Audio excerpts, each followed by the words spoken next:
And now, live from Chicago, here is the Black Knight of Talk Radio, James Arthur Yancek. I thought the song was fitting for our next guest, Alan Watt. He was on a few weeks ago and brought up some very good points. Cuttingthroughthematrix.com is his website. Many CDs there, DVDs of his stuff. So we got we're never going to cover a fraction of it. There's 12 hours per DVD I was looking, or CD I was looking at. A lot of things, but when he was here last time, we brought up, I touched with him, and I can't remember if it was on the air or off in our chatting, but he touched up his ideas on the alien agenda being not actually an alien agenda, but actually being a Illuminati slash powers that be kind of a pretend scenario to get us to pretty much embrace a world dictatorship government as they protect us from those bad aliens. And we've heard, of course, Reagan's speech and so forth. This is a very interesting point, and a lot of people who've been on my show haven't brought this part up. They talk about the aliens being real beings and so on. So I thought it would be great to have Alan back to talk about it. And welcome back to Feet to Fire, Alan. It's a pleasure to be here, yeah. So if we could, I mean, and anything else that comes up along the way, kind of stream of consciousness along the way, but I would like you to kind of develop this, because we really need to know this. If we need to have options to find out what really is truth, and to quote your name there, to cutting through the matrix, we want to cut through what is being pre-planned for us to see truth. And I have heard this before, but coming up, I think, with synchronicity to bring it up and really kind of lay it out there for people. So it is your contention or suspicion that this whole idea of aliens attacking us is a staged event to get us to allow to become a one world order for our own being. Yes, it's not so hard to understand, really, when you understand that the world is always, or the future is always planned by those in control, and there's nothing staggering about that. The only staggering part is the world is constantly fooled into believing that politicians run the show and that they stumble across problems and deal with them day by day, and nothing is further from the truth, because power elites in all ages have always made sure that their offspring would run the future. So they simply plan the future. And when you look at all of the tricks that we're up to in the 1800s, for instance, the big foundations which had arisen, those various Rothschild foundations, and eventually the Rockefellers came up in the 1900s, and other ones shot up. They're all connected, and they all had an agenda of basically running think tanks to promote ideas for the future, which they call predictive programming. And they hire authors to write science fiction and stuff like that, which initially puts in the thought, the idea of a possibility through an imaginative novel, which captures you, and you ride along on the imagination.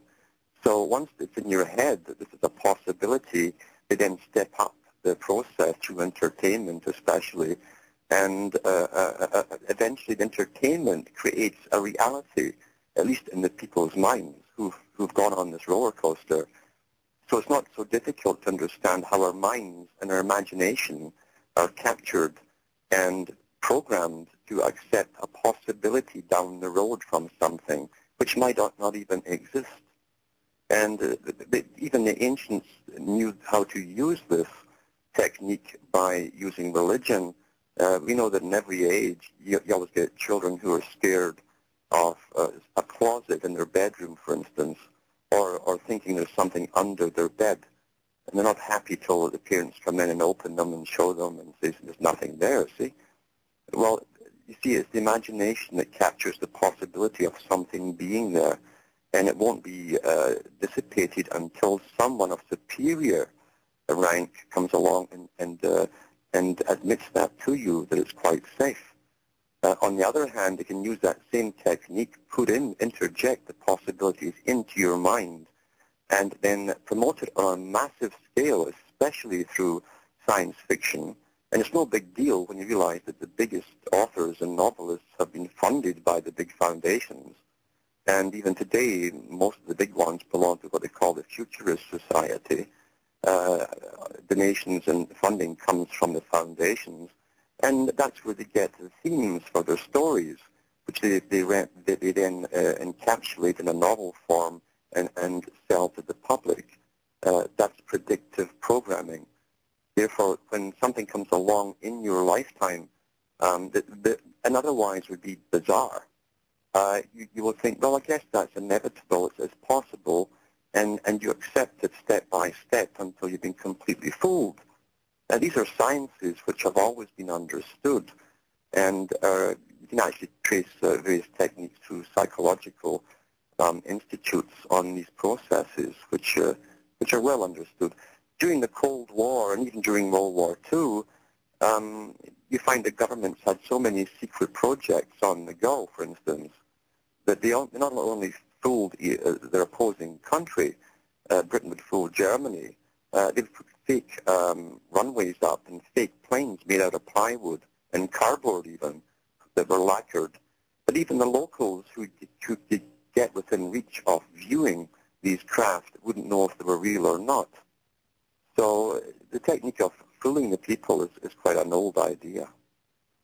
Well, yeah, I guess the difference in this time is not really different. Like you mentioned about the going back in time with the lacquered plywood, is that we're looking at, well, wait a minute, how could they possibly have spaceships that beam things up and do all this stuff and creatures that look all funny?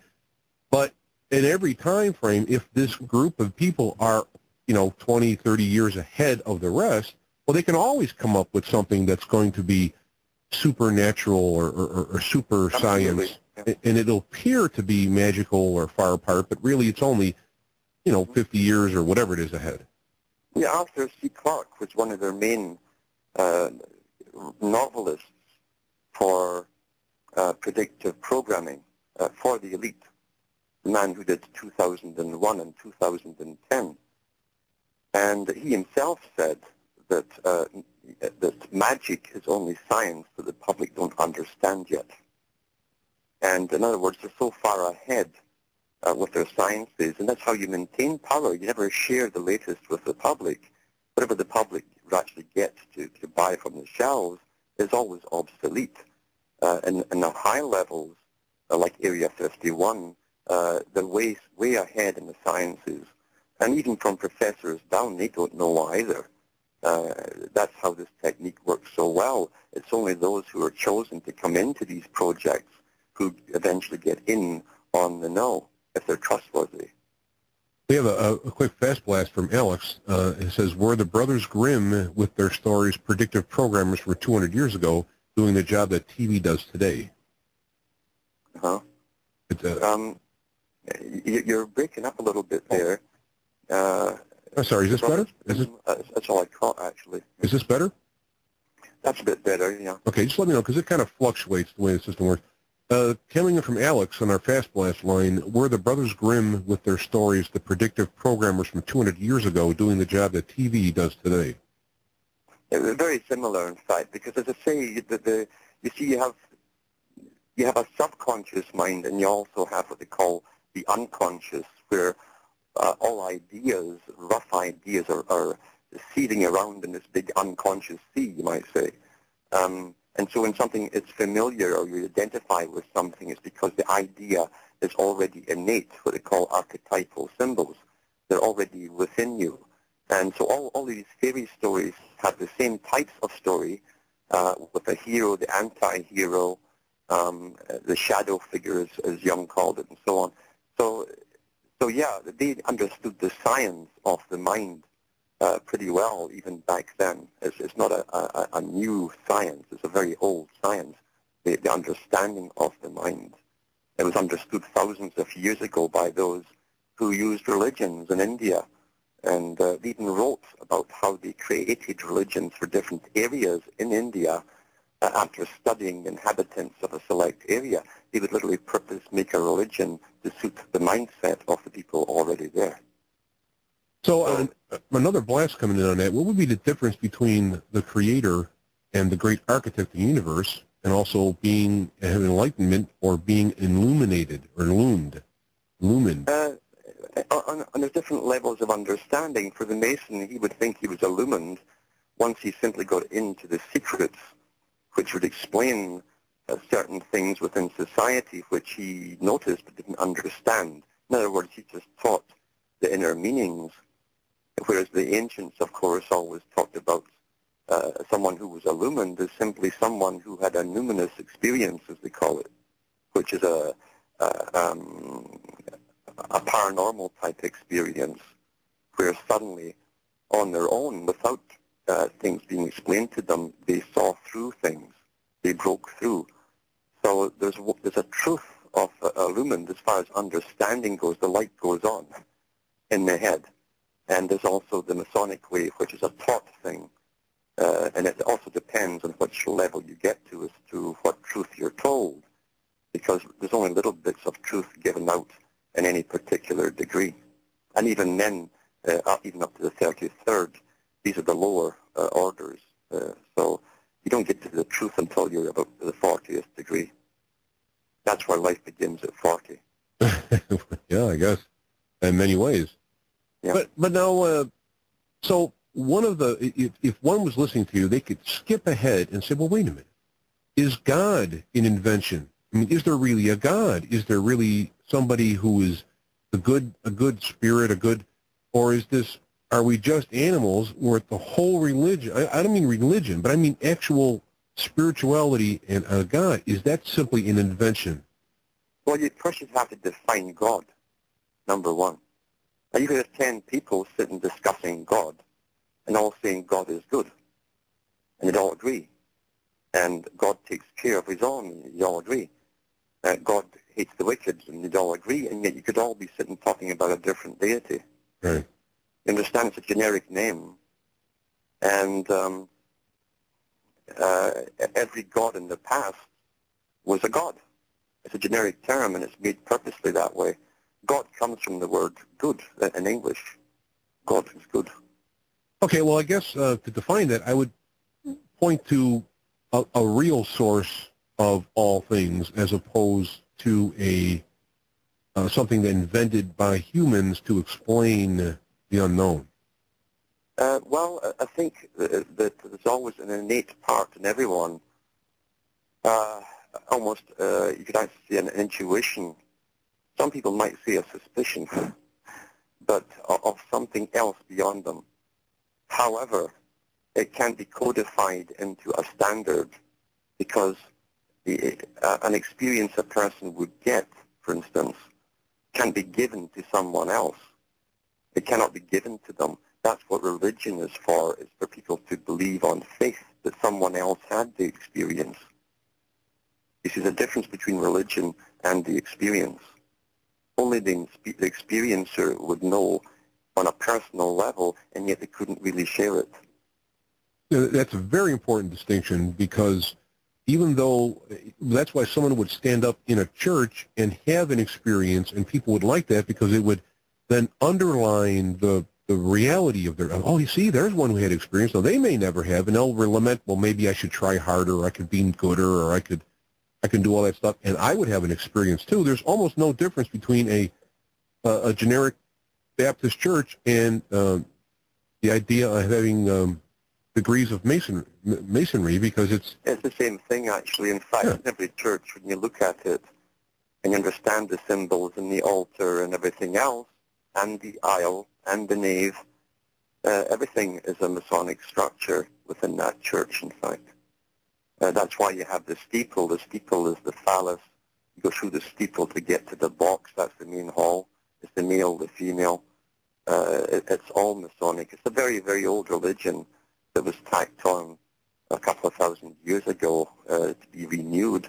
It's the same religion over and over. So actually, I want to get back a little bit to this alien agenda.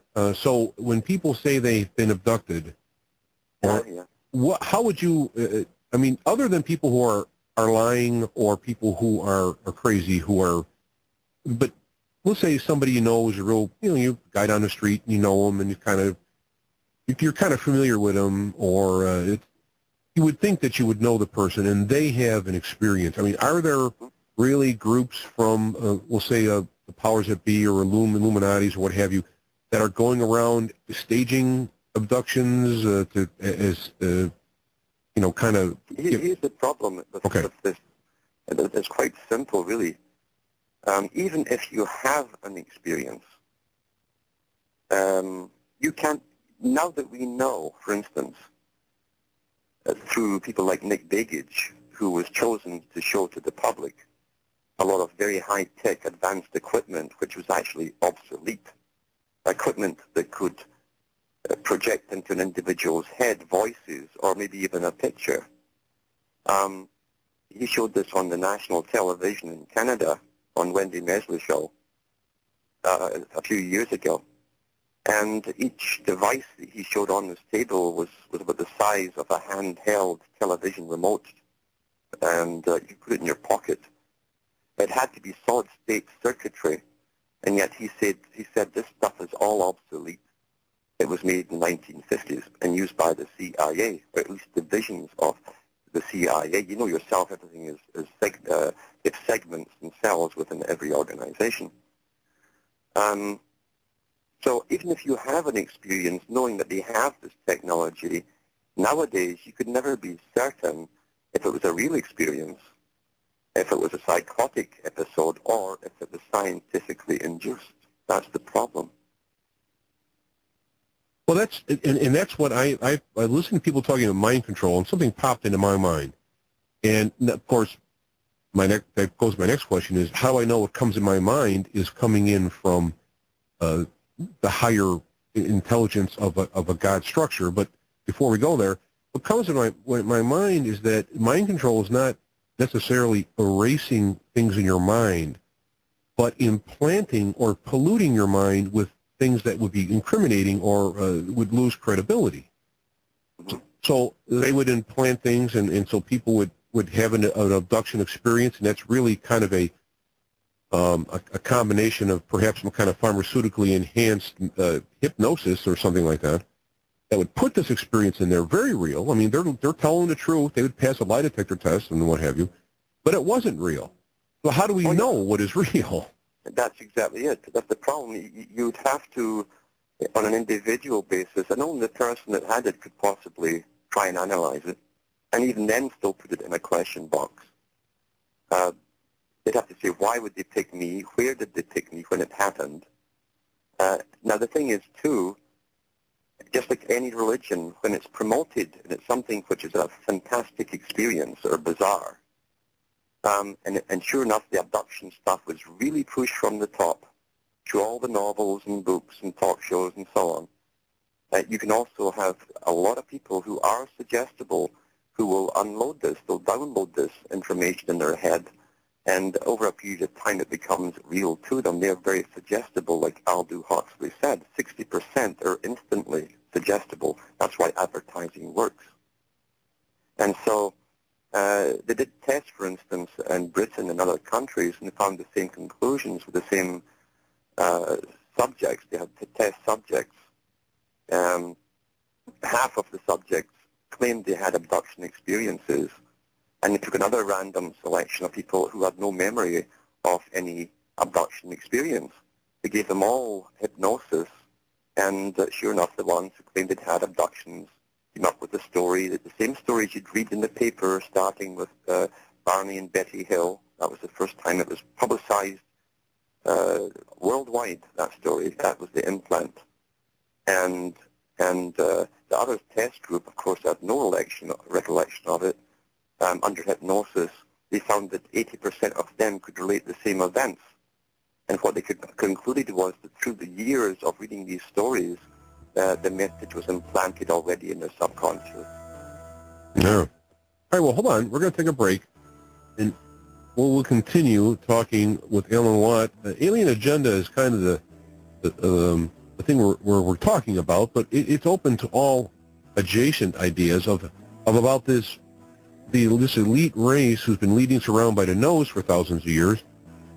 When we come back, I want to find out, how do we know, for example, I want to ask Alan how he knows that what he's saying is not being given to him, and that he is perhaps another family, quote unquote, fighting against the other family, and he is being trained or training us to go, actually be a slave to someone else. So we will be back live, feet to the fire, right after this.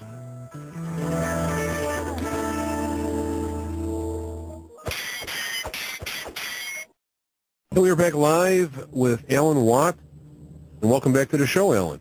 Yes, I can hear you. Yeah. How would we know? Say we're listening to you, okay, and you got some pretty good stuff, and okay, it's cool. Well, how do we know that you're not from another one of these families who are coming in to get us to see through the other family? I use the word family like the old mafia thing, like Why would you want to start going on to that track? Because it's still verifying something which isn't verified, which is aliens in the first place. Well, what? Well, the verifying is a good point because you can't verify really much of anything because of there's secretness to it. There's pollution. There's got to be some inner guiding truth light, some inner guiding truth that one has to be able to lock onto and it can trust and use that type of infrastructure to compare everything else that we read, sense, and feel even to make sure against. There's got to be some kind of grounding, or it's all almost doesn't matter. Well, there's two ways to look at it. For one thing, the last thing people want to do is to look at themselves personally. That's how they are. Secondly, most people would rather chase fiction forever because it fascinates them. It makes them feel good. They're egocentric. This is understood at the top. So they will do that which they enjoy doing and procrastinate or deny that which is unpleasant. So that's why they spend their lives chasing the front people who are put out there to push this whole alien idea, which blends into the whole New Age phenomenon, which they talked about creating in the 1800s in think tanks in London, which they've done. And they created a whole New Age movement that blends Hinduism, past life experiences, reincarnation, all of that stuff together, soul travel, astral travel, and of course aliens, all into the same bag. They said they would do it. They have done it. It's been successful. Most of it was promoted through the culture creation industry of music, movies, science fiction movies, which are really good. There's no doubt about it. They're well done. It grabs our imagination, implants the idea. And in past ages, of course, they had demons that would visit people, and you get burnt as a witch. Today, it's in a scientific age, it's rocket ships and aliens and flying saucers.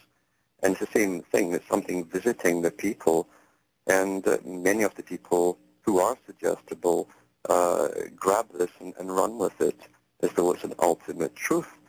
They don't go into a logical thought process of investigation and read their histories before they start believing in something. They don't think about the movie that kicked off the whole thing, which was the day the Earth stood still, where a UFO comes and lands in the White House lawn, and Michael Rennie, the actor, comes out as a visitor from another planet who's promoting world unification through the United Nations because people are just simply too barbaric and nationalistic to get along with each other, and so they'd have to give up all their rights to live in peace.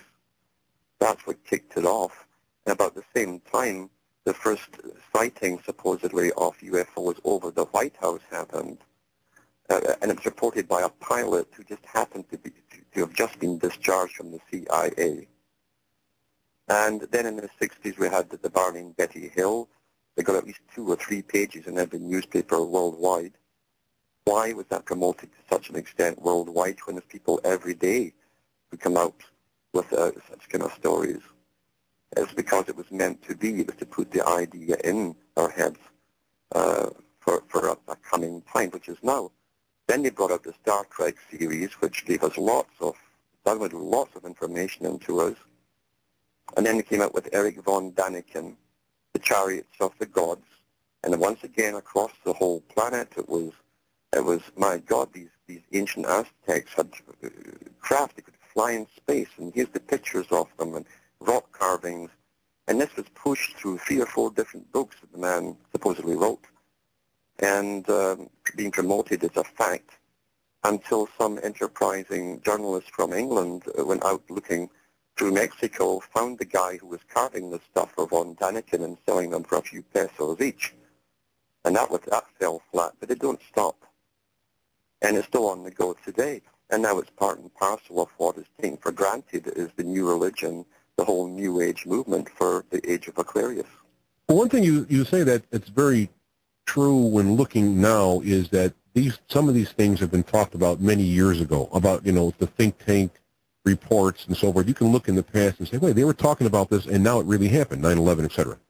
Mm-hmm. But what I'm thinking is that I'll hear something, somebody will say something, and inside me, I get a reaction, kind of a yes or a no, or a yeah but, or a no but, and I follow this lead, and I am led to things that expose, we'll call them lies or agendas, or I find things that underlying and keep pointing toward truths. So my thing is that and the reason why I really like talking when you're on there is I can feel, I can sense from internally that you do have a good sense at cutting these things. So of course I want to ask you more, and I want to throw more questions at you, and then have you parse them. You can slice them, and it comes back, and I start to form, we'll say, a three-dimensional graph of your looking at life, and I can take how you look at it and incorporate it in with mine and start to look at it. But you see how I'm all doing it internally. So how does one internally do that? First, they're going to have to admit, like, I need to learn this. I need to learn what is truth, and then they have to internally train themselves and tune themselves, and then go out and go through all this stuff and watch how they internally react with it. Yeah, but they have to educate themselves too. It's one thing to take something on faith, and that's how this whole thing is promoted. It captures the imagination. It's exciting. It's extra mundane, and so people catch on to it, since most of us have pretty mundane lives in this world, and it seems exciting.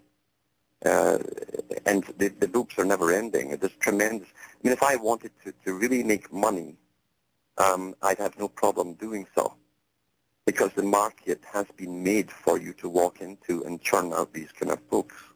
But I don't do that. I don't encourage the lies and the deception that's promoted from the top. And what I also want to mention is that you mentioned Star Trek, for example, and I've been a pretty good fan of Star Trek.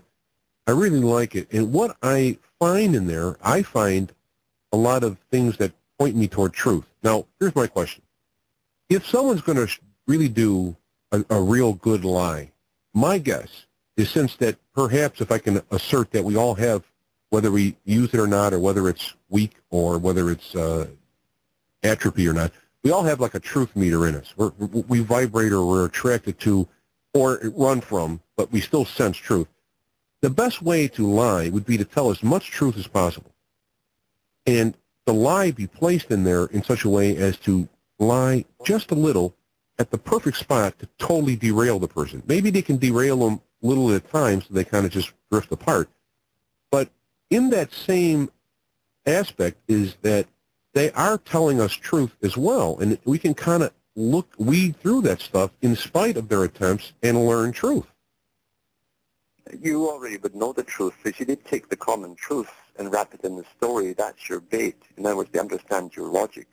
Okay. So they must have human stories which you can relate to, even though they take it somewhere else off planet and wrap it into aliens and so on. If you look at the Star Trek series, for instance, we know that Roddenberry, who ran that whole series, was a high Freemason. He was a member of NASA. He was allowed to sit in on NASA think tanks, and part of the NASA program is projecting the future, where it will be 50 years, 100 years down the road. And he incorporates some of the sciences they were working on into his fictional movies, stuff that we wouldn't see till about now, of course, with computers and all the rest of it. Even the cell phone, they had a cell phone, a little communicator there. That all came from NASA. They already had these things a long time ago. And his idea was to predictive program us into the world they were creating, because the world of aliens and all the different conflicts they had and reconciliations was to do with the Starship Enterprise. Now remember, part of the U.S. logo on the Great Seal is that bless us on this Enterprise. You also have the United States ship Enterprise, the big carrier. And of course the prize Enterprise ship that was traveling through space supposedly on Star Trek was there on behalf of the global government of Earth. And its whole idea was to bring other worlds which represented countries into the Galactic Federation. And what it was teaching you was the new world to come of multiculturalism and how we must all adapt to each other. This was a training exercise, a basic educational training exercise, psychologically produced, put into fictional form, and sold to us as entertainment, which was very good. It was very well done, and it pretty well achieved its objective. So what is wrong with accepting one another?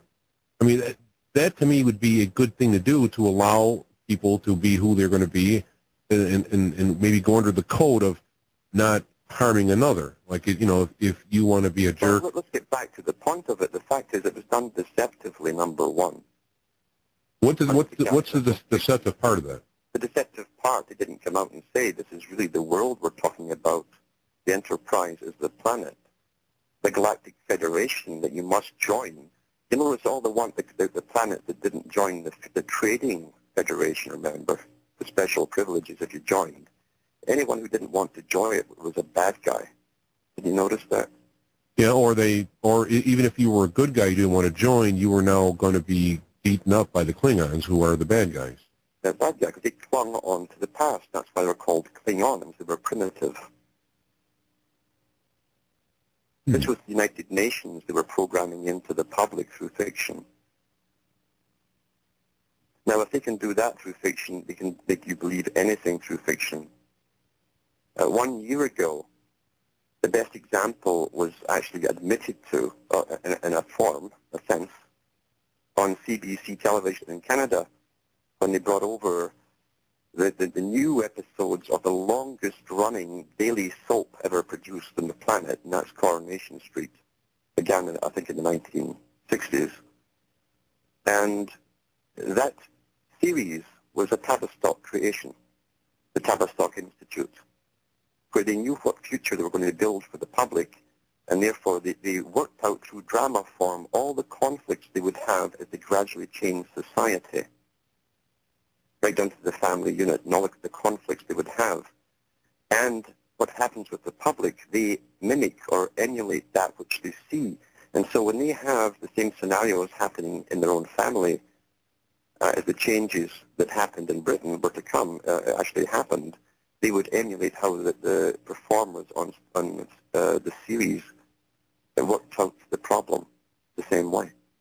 And here in Canada, they showed us the staff that were on Coronation Street. They had professional psychiatrists working on the scripts, professional psychologists, sociologists, divorce lawyers, every specialist you can imagine in the human sciences, to put out a soap opera, because this is how they plan and download into your mind all the predictive programming that you will experience in real life as you go through life, and you will emulate that which you see.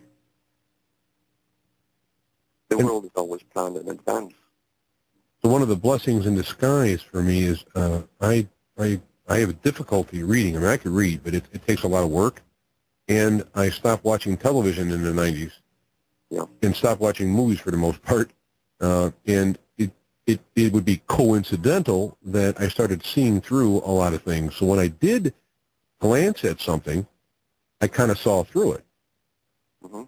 And but people who have been watching TVs and movies for many years, and who have been drinking aspartame and following particular diets and all this stuff, they're all being groomed or destroyed. Yeah. Well, so that's the message. So how does one, because last time we were around, we talked about the Matrix, and you pointed out some things there that I missed when I saw it. How does one really then get out of it, or can one really get out of it, or is one getting out of it actually, like living on top of a mountain by themselves and hunt grizzly or something? I mean, is it that bad that you can't get away, or is death the only escape? It depends what you're really after. You see, what you're after. The reason people can be so easily led by religions, by ideologies that are given to them and sold to them, is because they don't. Many people want to be led. Number one, they want someone else, a tribal leader, if you like, the hero figure, to take care of all their problems for them and let them go play. That's what socialism is. It's perpetual childhood. And you can actually encourage it, of course, and that has been done through governmental programs, and especially education, that have trained generations to be good little immature people who simply acquire and work hard and pay out, as long as they pay out big taxes for the boys at the top, they're good citizens, and just entertain yourselves and play. Leave all the big important things to your betters, to the specialists, to the experts, as Huxley and others talked about. Bertrand Russell, he said that too. He said shortly people will be unable to work out anything for themselves or reason out. He said everything will be told to them by the experts. Right. And that's a society that government has fostered intentionally because it's easier to manage children than mature, thinking, rational adults. And that's good. A good point is I got a problem with experts. Not really getting me to think about myself, because I've always had a problem with authority and experts. I've always questioned why. And even though we'll call it fall for something for a while, there'll be this little growing thing in it. And now, so why does that happen? Why does that happen in me? Why does it happen even more refined in you? I mean, why me and why the next one? No. I mean, these are the questions I'm wondering, like, why? I think some people have an innate need to understand not only the world around them, but themselves too. And you compare yourself with others. Now, sanity, according to the average person, would be if you held the same opinions and maybe beliefs as your neighbors. You bounce off your ideas from them to them, and if they come back in the affirmative, you say, well, I must be sane because they accept me, and no fighting goes on. However, the same people who run the world can tell you the earth is flat for a few hundred years after the fact, after they knew that it was round. The ancient Greeks wrote about it was round. The Catholic Church had all the documentation, so they made it flat again, so that became the norm, and everyone bounced it off and says, the world's flat, isn't it? It says, yep, what you were saying, yeah. And now it's round again. And in other words, most people will take what they're given by authority figures and simply parrot it. It saves them the trouble of having to figure it out themselves. And they're scared. They're scared to be different. So one of the problems for seeking truth or questioning authority is you're going to be in for a bumpy ride in life, because everyone wants you just to go along, to fit right in, to follow the program. Especially the schools, because they are on the lookout, and they have been for a long time now, for those with rational abilities, critical thinking abilities, and maybe even leadership abilities, especially the males. And they're sticking them on Ritalin, and that damages the brain. We know this. They know this too. They knew before they gave it to the children, and they're knocking out potential leaders, which once again makes it much easier to control the future if they don't have people with leadership abilities to come forth. This is intentional. When you read even the incredible psychology used by the Soviet regime, knowing that what they wrote about and what's been exposed now from them was also known in the West. And then you apply those things to what you understand that has been happening in your own lifetime to yourself and others, and it all begins to make sense. They have been using these techniques on everyone since long before I was born, in fact. So, yeah, we are composite people that are basically made up and approved and stamped, approved and numbered. We're all numbered for a very efficient society. We're not terribly efficient at the moment. We're better than we used to be, but they want to go the next step, which is to eliminate the possibility of people breaking through, wisening up, and saying, "Hey, enough." And that's what we're encouragement through movies and so on to the eventual brain chip is going. And this is a certainty. It's not a possibility. It's a certainty they're going there.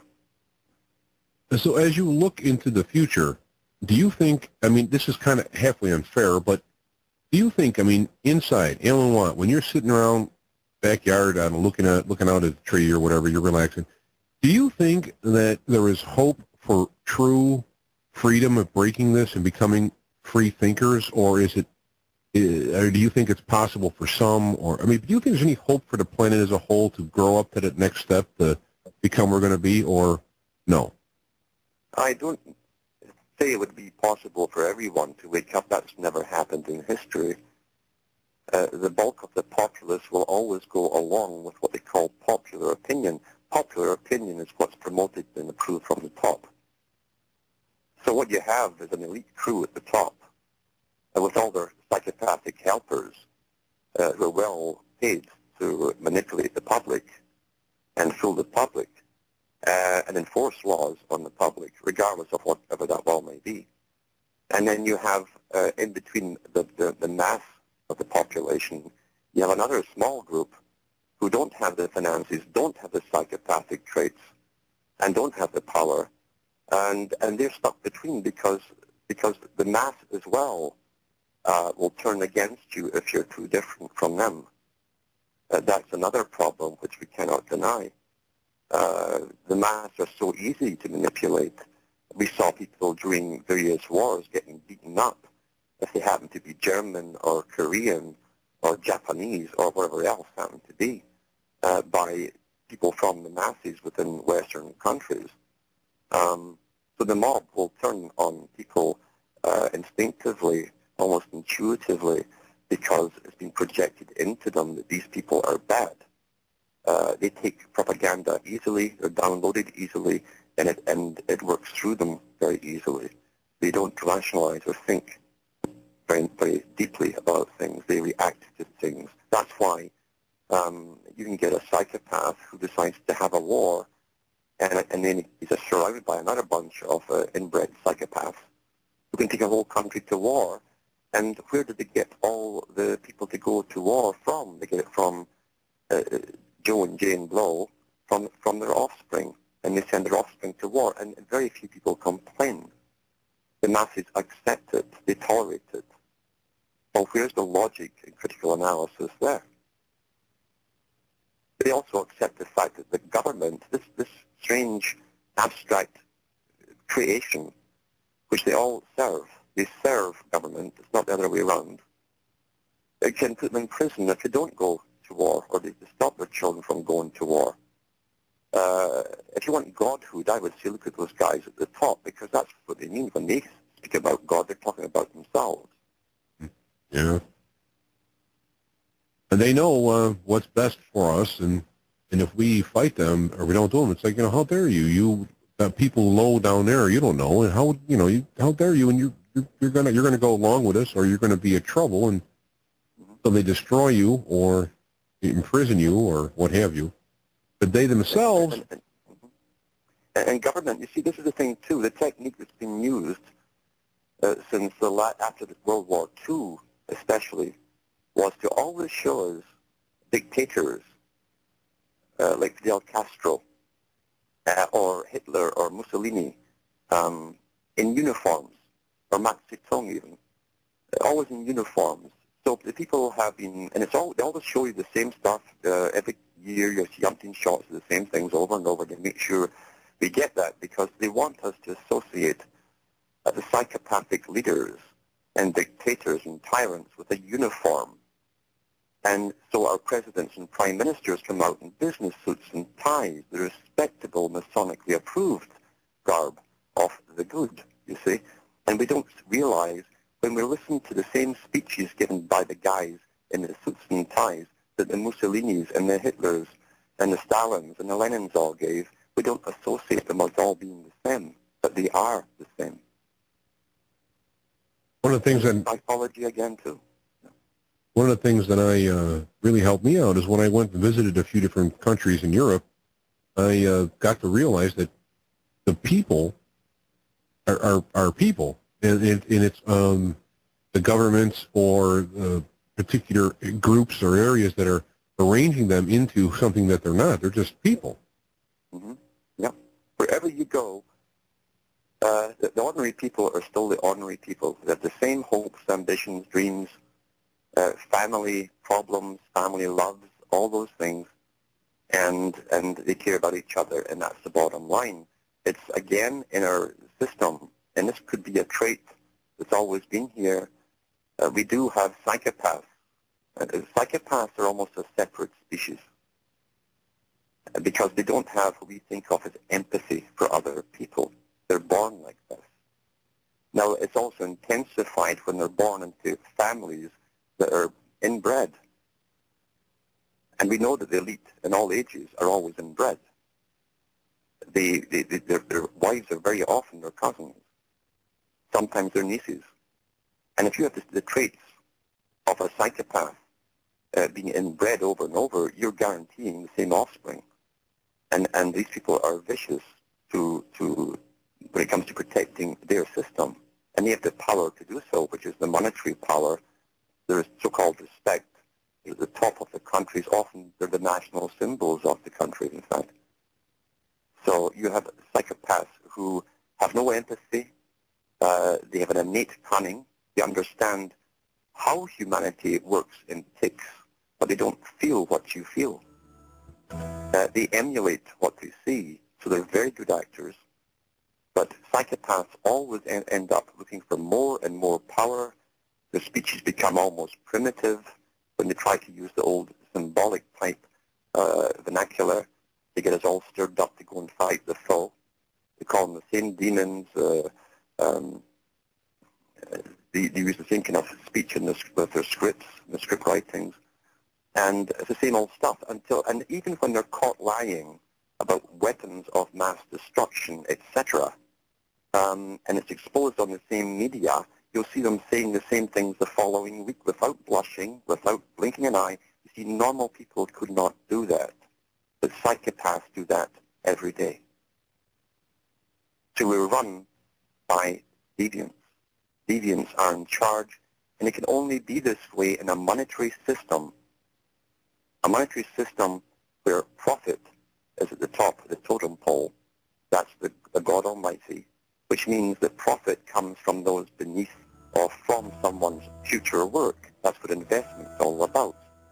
We worship those that get to the top by any means possible, and they become stars, and we're told to emulate them. Well, that's a psychopath at the top. Oh, yeah, you said it, excellent. Hold on a minute. If I can hold you over here, we're having difficulty getting hold of our next guest, and I asked if you could stay for a while, and you agreed. I appreciate that. So if you could just hold on, we're going to take a break at the top of the hour and then continue. All right, hold on. Alan Watt is here sharing us his wisdom. Your phone lines are open, by the way. It's great to listen to, but I'd like to have some of you throw some questions out at him, because when you pose the question, that's your brain working, and then when it's answered and talked to, that's another perspective that you can put in there. So give us a call the next hour. We'll be back after these breaks.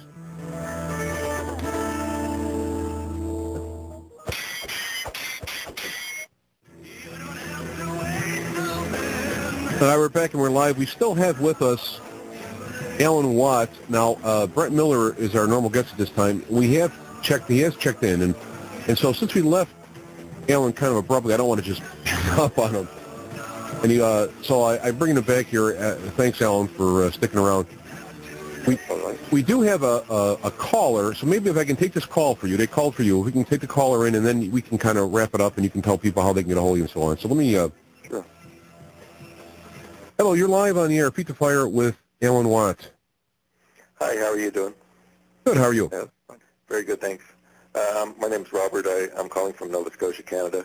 I have a question. It's kind of unrelated to what you were talking about, but just something I thought of today. I was just wondering if Alan could comment on what might be the significance of like Mick Jagger and Elton John being given knighthood by Queen Elizabeth, and is it because of their lifestyles and roles in entertainment, and how it's benefited the cause of culture formation by the global elite?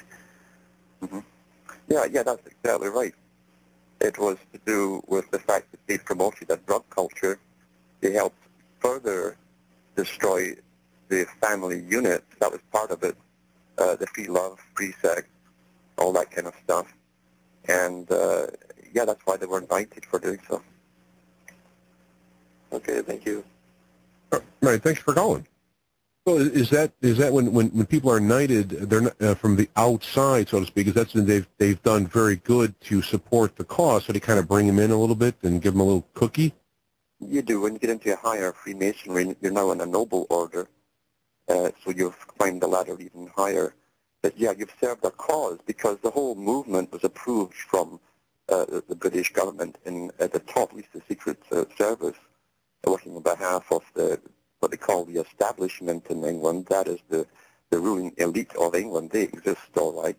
You don't vote them in, but they've never lost control. So they decide the future. They decided the family stood in the way of government and the individual. So to get the family out of the way, they would simply disrupt it and destroy the causes for even mating or marrying and all that kind of stuff. Yeah. Well, I do appreciate you coming by here, and I want to have you back on a regular basis as far as I could, as we can work it out in our schedules, because the people are definitely interested in hearing what I am definitely interested. I mean, I have guests on here, and I learn things from guests here and there and so on. But what I like about you is your way of thinking is good. I like how you think and how I call it parsing the data, and that's kind of refreshing, because most people have, we'll say, an agenda to push, and maybe it's a good one, maybe it's a nice one, maybe they believe it, and so on. It's like your agenda, quote unquote, is finding agendas, and like kind of like. Right. You got to think for yourself. That's the bottom line. And it really is going to be. That's going to be our hope. Our savior is going to be us. And that's no disrespect to God or Jesus or what have you, because if you read the real principles contained within a lot of great philosophies, they are talking about us doing the right thing, seeking truth, and not just following. In fact, I joke around about Jesus. The only person he really got mad at was the actual church that was supposedly was carrying the name of God. And it's when we actually find truth, it will set you free. You can't be afraid of it. You have to kind of let go of those untruths that you find comfortable to allow in truth. And when you do that, it may be scary at first because you've been told it's scary, and you might go to hell or you might not be picked or favored, but it really is better when you live real. And the only way you can do it is try it.